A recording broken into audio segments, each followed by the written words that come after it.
Welcome back to the Chaos Draft series. This is part 3. Playlist will be in the card.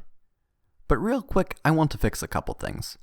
I assure you that I can count to 15, and I just forgot to count the 4 synchros from the draft pool.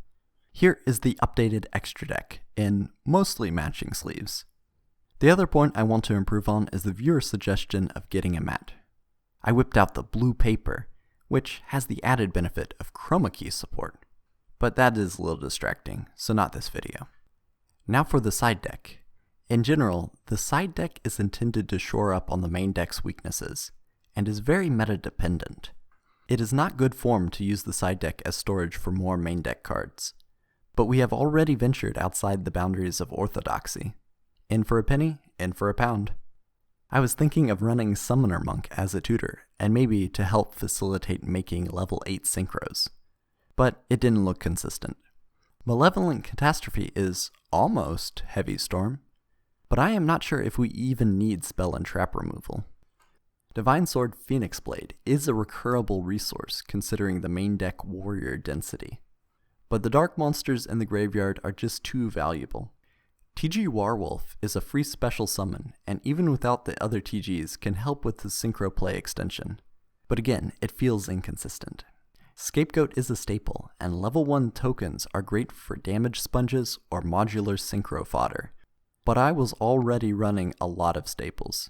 I broke down and ran the Miracle Dig in the side deck, because I could not get it out of my mind. I am also running My Body as a Shield! Oh, just because it is my favorite card. But in my defense, it sees metaplay from time to time, like in Zodiac format. I am planning on playing in the April format after Master Rule 5, which will undoubtedly shake up the metagame, so the side deck is more generic. But there's still a lot of interesting tech.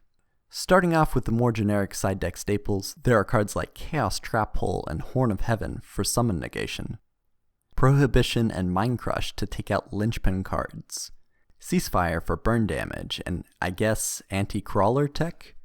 Our deck is actually too graveyard dependent to run a Banisher of Light. And the same goes for Macrocosmos or Dimensional Fissure.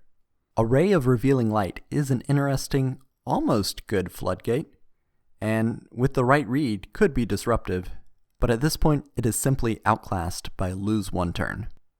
We ended up choosing 2 copies of Tiger King Wonku, which is a great stun monster, disrupting those little stepping stone monsters, which seem to be necessary for extra deck plays. Looking at hand traps, the pool is actually pretty deep, but that does not mean good. We have Karibo and Charm of Shabti, which is too confusing to try to decipher without the erratum. DD Crow is a strong disruption tool and good contender. Herald of Green Light is missing fairies in the main deck.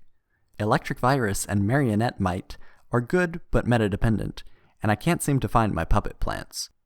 Junk Defender and Studio Ghibli can stop incoming attacks.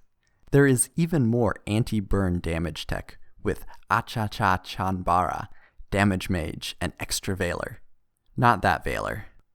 Swordmaster is almost a good tuner, and lumping this in with the hand traps, we have Volcanic Queen, which is a far cry from a kaiju.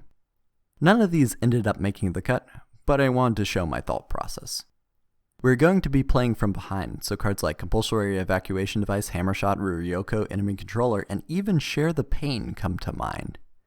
Share the Pain is actually a decent non-destruction removal option since it tributes the monster, but it does come at a -1 in card advantage.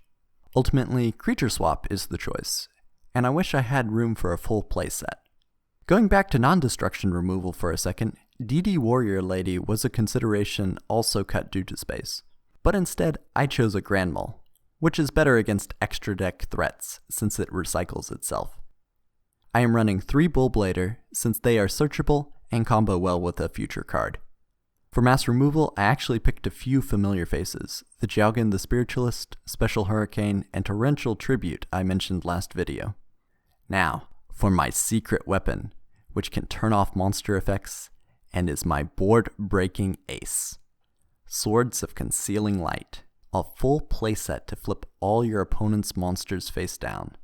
This sets up easy removal options, like with Dark World Lightning, Nobleman of Crossout, Search Striker, and of course Heroic Challenger Night Watchman. I am just kidding. They're meant to combo with the removal suite. 15 has never felt like such a small number, but at least I didn't make a 19-card side deck this time. Coming up in April, we will see how the deck fares at the local level. Fingers crossed that I can pull off winning at least one game. All I need to do is believe in the heart of the cards.